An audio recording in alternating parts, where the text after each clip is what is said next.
RTC యాజమాన్యంతో కార్మిక సంఘాల చర్చలు విఫలమయ్యాయి. దీనికి నిరసనగా ఇవాళ బస్ భవన్ ముట్టడికి బయలుదేరాయి ఆర్టీసీ కార్మిక సంఘాలు. డిమాండ్ల సాధన కోసం సుందరయ్య పార్క్ నుంచి బస్ భవన్ కు ర్యాలీ నిర్వహించనున్నారు. వేతనాల పెంపు, ఆర్టీసీని విభజించాలంటూ కార్మిక సంఘాలు డిమాండ్ చేస్తున్నాయి. మరోవైపు ఇందులో డ్రైవర్లు, కండక్టర్లు కూడా పాల్గొనడంతో హైదరాబాద్, సికింద్రాబాద్ పరిధిలో చాలా చోట్ల బస్సులు ఆగిపోయాయి. దీంతో ప్రయాణికులు తీవ్ర అవస్థలు పడుతున్నారు. బస్సులు ఆగిపోవడం వల్ల రోడ్లన్నీ నిర్మానుష్యంగా కనిపిస్తున్నాయి.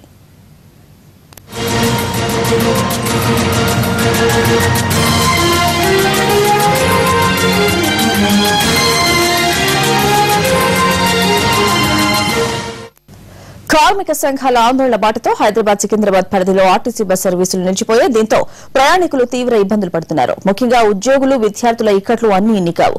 దీంతో వేరే దారి లేక సర్వీస్ ఆటోలను ఆశ్రయిస్తున్నారు. మరిన్ని వివరాలు కరెస్పాండెంట్ సోమయ్య నుండి తెలుసుకుందాం. సోమయ్య, ఆర్టీసీ సర్వీసులు నిలిచిపోవడానికి అసలు కారణాలేంటి? యాజమాన్యాలు, కార్మికులకు మధ్య వివాదం సద్దుమణిగిందా?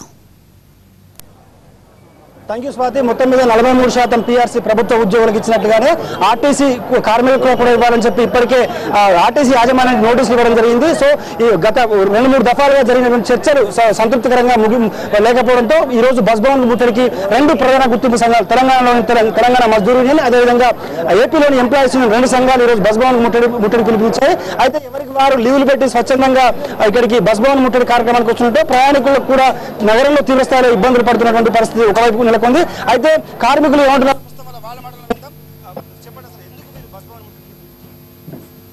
ఆర్టీసీ కార్మికులు